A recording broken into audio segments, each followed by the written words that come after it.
Good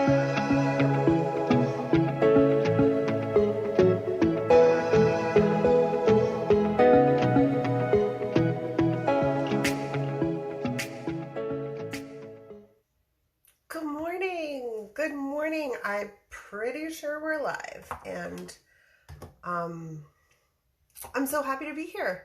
I'm Katie Warner. For most of you who don't know me, I'm Katie Warner, and I am the founder of Saltwater and Soulfire. And Saltwater and Soulfire is many, many things, but I think the best way to describe it is it's a women's empowerment community. It's an entire community. We do all kinds of things, coaching, digital courses, lots of free stuff. So it's a great community that I've been building since about 2017. So it's my passion and the reason I get up every day and love what I do. So I want to start out by sharing something with you, because today I'm going to talk about emotions and intuition, and I think there's a lot to be said about this. And hi, as you come on, hey Lisa, thank you for being here. Yeah, as you join, say hello, let me know where you're watching from. That would be super cool to know.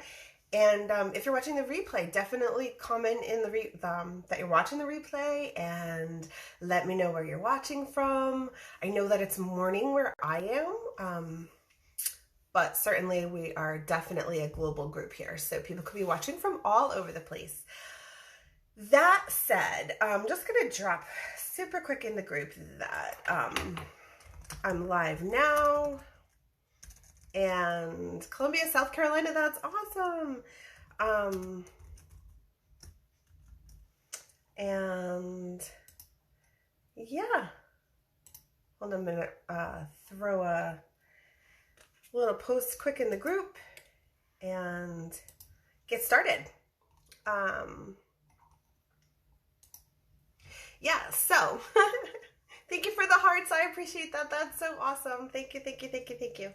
Yeah, so as I was saying, I'm Katie Warner, and I am the founder of Saltwater and Soulfire. And Saltwater and Soulfire is a women's empowerment community, mostly online, also some live stuff, in-person events rather, although definitely not in this COVID climate. But yeah, we're a whole women's empowerment movement, revolution, if you will, because that stuff is so near and dear to my heart. So yeah, as time ticks along, I'm going to get started, and people, say hello as you jump on. So I'm going to share a little story. I want to talk about emotions and intuition, but I want to start with a story about how I completely, how I got to a place of completely disregarding my intuition. And so it's kind of a, I don't know what the word I want to describe it is. I don't want to say it's a traumatic story, but it is a little bit of a traumatic story. So anyway, here we go. When I was 9, I was staying with my grandparents as my mom was traveling on business, and she was supposed to come back on, hey Shar, how are you? So happy you're here. So I was traveling with, my mother was traveling on business. I was staying with my grandparents with my sister, and my mom was supposed to come back on a Thursday, and she called. And the minute she called to talk to me, I knew, I had a feeling something was very wrong. Something was not right. And she proceeded to say that she was very excited. She was going to go take a little side trip from her business trip. She was going to go visit someone very special to her. And so she wasn't coming home on the Thursday like she expected. She was going to come home on Saturday. And my whole body responded, no. And I begged her. I cried on the phone. My little 9-year-old self, thinking that I was going to change her mind. No, don't go, Mom. You need to come home. You need to come home. You need to come home. You need to come home today. Like on Thursday, you can't do this. You can't do this. And Well, my mother is an adult. She's a very strong single mom. She did what she needed to do. She was very excited about her side trip, and despite my tears and the full body visceral response that I was having to this conversation with my mom, of course, at 9, I couldn't explain to her what it was, but it was this intense feeling that this was a terrible thing. And she went on her trip, and she actually didn't go on her trip. She got on a plane, and minutes later it crashed and she passed away. So from that moment on, because I knew in my whole body that this was something terrible, I swore that to myself that I would never listen to that instinctual response, that intuition. I would never listen to that again. That was not something that was going to be part of my world anymore. Because in my association, only bad things come from listening to that voice within. Only bad things. And it was something that had previously been very, very strong for me. I had a very deep sense of my intuition and knowing that it was guiding me and that it was there, and it never occurred to me not to listen to that voice until that day. So I shoved it down, and despite the fact that it was always there, I didn't listen. I ignored it. I did everything I could to block it out, and over time, I became very successful at not listening to it. Right? What we focus on, we create more of. So in my adamant attempt to focus my decision making and my knowledge elsewhere, I was very successful at that, and I almost silenced that intuitive voice over time, and it led to lots of different choices in my life and lots of different things and lots of different experiences, none of which I would change for anything, because it's all part of my journey, right? It's all part of my experience, and it all got me to where I am. But a day came about 30 years later where I was up to my eyeballs in single parenting, 4 kids, lots of different struggles. And my youngest at the time was in the process of being diagnosed. Ultimately, he was diagnosed with ADHD and autism. But at the time, we didn't know this. So he was 3 years old, and the doctor was trying to medicate him for all of these different behaviors that he was exhibiting. I was not all that knowledgeable about, I was knowledgeable enough about these different disabilities and diagnoses, but I felt like 3 years old was way too young to medicate him. That was not the choice I wanted to make at the time. So I was researching alternative ways, and all of a sudden I started seeing these ads for this coaching program, and I didn't want to listen because, remember, I was dead set against listening to my intuition, but it was so strong. It was calling, it was calling, it was calling. It was there. My emotions were excited every time I'd see this ad for this coaching program, and ultimately I did it. And that's where I discovered spirituality. That's where I discovered law of attraction. That's where I discovered how valuable many people believed their intuition to be. And I was finally, I guess, open to that idea that maybe my intuition could be valuable. Now, 30 years later of completely denying it, I was like, well, maybe there's something to this. So I enrolled in the coaching program, and I really dove headfirst into energy, spirituality, connecting to a higher power. I personally call it God, although I'm not a religious person at all, but many people in my world call it source, universe, soul, whatever. It doesn't matter. It's this universal consciousness, and I really kind of dove headfirst into this. And over time, I learned it was really hard to surrender fully in faith to a higher source and a higher power without also trusting my intuition. So I started practicing connecting with my intuition again. It's a practice for sure. It's not a destination. I'll tell you what, it's not something you just get done. It's a practice. But I started allowing myself to go there again. And I started learning as well about not only that inner voice that for me, it's kind of a splenic response. If any of you are aware or knowledgeable of human design, I'm a splenic projector. And so I get my intuitive hits from my spleen, but for many people it's their gut or maybe a vision or something else like that. But I started allowing that splenic response to come through. I started allowing that to be part of my experience again. And in addition to that, I learned about how my emotions can also be a huge guide. There's this quote that I love that says, our dreams are God's way of letting us know the plan, right? So if you desire it, then it's meant for you.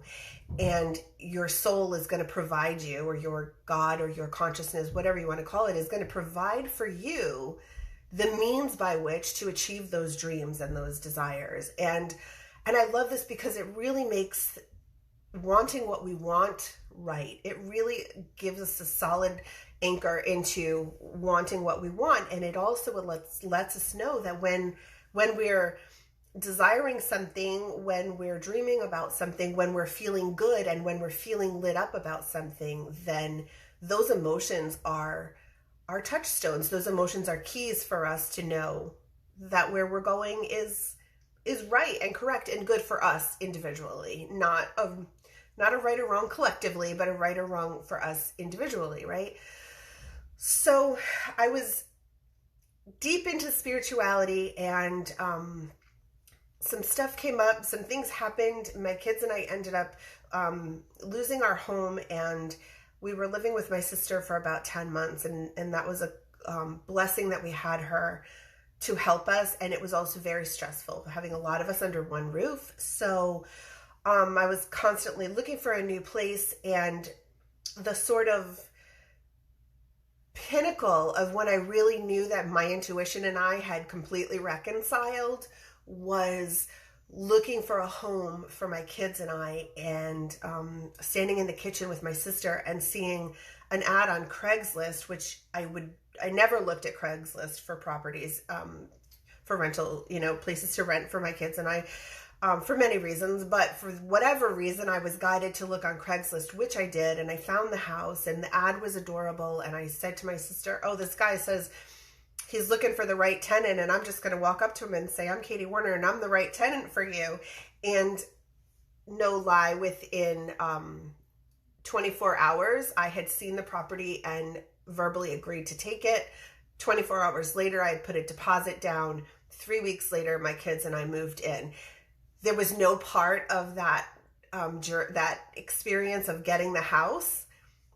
There was no part of that was not completely guided by my intuition and my emotions. And every time something felt right, every time something gave me that warm and fuzzy sort of joyful feeling inside, I was like, yep, I'm on the right path. Yep, I'm on the right path. And I continued to listen to my intuition. I continued to follow my feel-good emotions, and it took no time. And now here we are 2 years later, and love where we are. In the summer, it's like Eden. It's beautiful. It's amazing. Like we're near the beach. The beach is everything to me.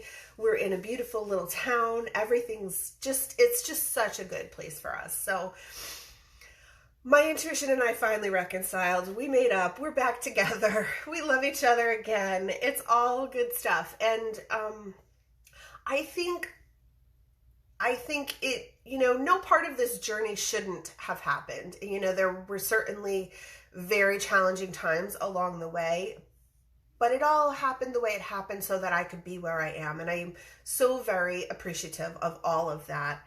And so on the heels of that story, I want to share with you a couple of things that I think were very valuable to me in learning again how to tap into my intuition and how to use my emotions to make these decisions in the, my own best interest decisions. And if I'm making decisions for my own best interest, then I'm automatically doing what's in the best interest of the people around you. Yes, I'm in Westerly, Rhode Island, which is a beach town, and it's a tourist spot, and it's so awesome. It's so beautiful here. And in Rhode Island, we're close. The beach is not ever more than 15 minutes away from anywhere in Rhode Island, so we're the ocean state for a reason, and it's amazing. This place where I live is absolutely amazing. It's so great. So, yeah, I'm a complete beach bum, complete and utter unapologetic beach bum. So yes, yes, Shar, I'm in Rhode Island at the beach, close by. Yeah, so I think a lot of times what gets in the way of tapping into our intuition is the stories that we've been told by our community or the stories that we've grown up with in our families. It's sort of this like outside influence that gets in the way of our intuition, right? Because as a community, as a global society, we like to listen to or we like to make decisions based on logic and reason and data, right? And there's a lot of conversation almost all the time. Hey, Cheryl, good morning. There's a lot of emphasis placed on making decisions based on the data, based on logic, based on reasoning, based on past experiences. And when you're tapping into intuition to make decisions, there's no data necessarily to support that except for your own internalness. So it can be hard to go against the grain. You really have to be a self-leader in order to do that. Long Beach, I used to live in Long Beach actually for about a year. I love California. I love Southern California. Anyway, so you need to really be willing to interrupt the common conversation and go with your intuition, because people will certainly question, well, why are you making that decision? Like what makes you think that that's a good decision? And not a lot of people are really comfortable just sinking into their intuition and going, yeah, because my gut's telling me that this is the right thing, and I don't care what the facts say, and I don't care what the data says, and I don't care what makes sense or what doesn't make sense. What I know is what I know, and you really have to be willing to sort of interrupt the drift, if you will, in order to make decisions by your intuition. And that can be really hard because there's a lot of outside conditioning coming in that messes up sort of our willingness or our ease in tapping into our intuition. I think something that helped me immeasurably in really being able to hear my intuition, because I think in the beginning it's a very quiet voice, if you will. But meditation and taking quiet time for myself, being alone, being away from people. Two of my kids don't live with me anymore, but at one time we were 5 people in a house, and it's very noisy, and there's a lot of people and there's a lot going on. So really intentionally taking space every single day to be alone, to have my own thoughts, to be really centered and grounded in myself, and to leave all of their energy outside my door, so to speak, was really crucial. And meditation was a huge part in that. I've been meditating every single day for over 3 years now.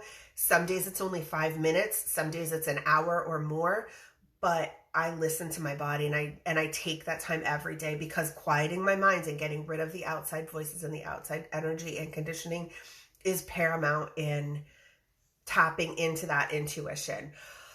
And then it's just practice. It's a practice like anything else. You have to practice. You have to notice the nudge and go with it and see how it turns out, and allow yourself to keep going through that practice over and over again. This is a lifelong journey. It's not, it's not a sprint, it's a marathon. We're never going to get it done. So allowing ourselves to practice and noticing what happens when you get the nudge and you don't listen, and how does that turn out, and what does that end up being like for you? So those things were really crucial to me connecting with my intuitions. And then as my emotions as well, because I think the emotions and the intuition go hand in hand. Alone, they're both powerful, but together they're like a superstar. Right? Notice the nudge. Emotions are, like I said before in that little quote, emotions are our way of telling us if we're in line with our soul or not, if we're aligned with our soul or not. So when we feel good about something, when we feel happy, when we feel positive, we are in alignment with soul. We are going down the path that soul wants us to go down. When we're feeling negative emotion, it's because we're looking at something in a way that soul is not seeing it. You know, we're believing something that soul does not believe, or we're accepting something that soul doesn't want to accept. So our emotions that feel good and energize us and light us up are really an indication that we are in alignment with our soul. And when we're feeling frustrated, angry, stressed, judgmental, whether it's judgmental of ourselves or other people, when we're feeling these more negative, more contracting, more confronting emotions, we're out of alignment with soul, and it's an indicator to stop and realign, right? So I think a lot of times we get out of alignment with our emotions because we are thinking our emotions instead of feeling them. Emotions happen in the body, not in the mind. So when we feel an emotion, we automatically our mind assigns a story to that emotion. And I'm going to give you an example really quick, and then I kind of want to wrap it up because we're getting close to time. Fear and excitement feel exactly the same in our body. The difference is the outcome we expect, right? So when we're nervous or afraid or feeling a little anxious about something, it's the same physical emotion in our body as it is when we're excited and having a positive anticipation about something. The difference is the story that we're telling ourselves about what's about to come. So I can feel anxious or excited. It's the same sensation in my body. What makes it positive or negative to my mind is the story I'm telling about what the outcome is going to be, right? Getting on stage or coming on here to do this live, I could feel afraid that it's going to suck, or I could feel excited that it's going to be fun. The sensation in my body is exactly the same, but the story I'm telling myself about what's going to happen, that's what makes it fear or excitement, anxiety or joy, right? So think about that and like kind of reflect on that after this about like, what does it really feel like to be excited about something or to be anxious or nervous about something? It's the same sensation in our body. So it's the story that we tell ourselves that kind of messes us up when it comes to emotions. So the way that I found to move beyond that was when I'm feeling the emotions to take a pause and try to eliminate the story from my mind and just notice how it feels in my body and let it be that. Just let it be that, feel it, allow it to move through. Emotions, after all, are just energy in motion, right? So if we let the emotion move through our body, then we can kind of move on and be aware of the story that I'm telling myself or that you're telling yourself. Being aware of the story that we're associating with the emotion was paramount in making those shifts. So, if you have any questions and you want to drop them in the comments really quick, I can see most of the comments that are coming through, and I'll be happy to answer any questions if you have them. And while you're doing that, I just want to let you know that as soon as I post this and throw it up in the group, I will put a link to a free offer that I created because I love talking about this stuff so much and I love manifestation, and this has been a huge part of my journey. I created a little PDF called 3 Simple Ways to Manifest on Purpose, because we're all always manifesting all the time, 24/7. We never stop manifesting, but most of us are not doing it on purpose. So I created this little PDF for manifesting on purpose, 3 things we can start doing right now to start manifesting things that we want on purpose intentionally. And I'm going to put the link to that in the comments after I finish the live, because quite frankly, I don't know how to do that while I'm talking. So so I'll put that in and you guys can just click on the link and grab that free guide. It's really cute. There's a picture of the ocean where I live. So for those of you fellow beach bums, you can have a cute little picture of that in there. But it's a pretty cool guide, and it's the things that I do every single day to help myself create my life on purpose. That's about it. I'm on Facebook. I'm on Instagram. YouTube channel is coming. TikTok is just starting to come up. So if you like what I'm talking about and you want to hear more of this, if you want to be part of our community, I would love to have you. Saltwater and Soulfire on all the social medias. And of course my website, check it out. That's all I have for you guys today. I am so appreciative that you were here for me, or with me, for me, all of those things. I love you guys, and I will see you soon. Bye.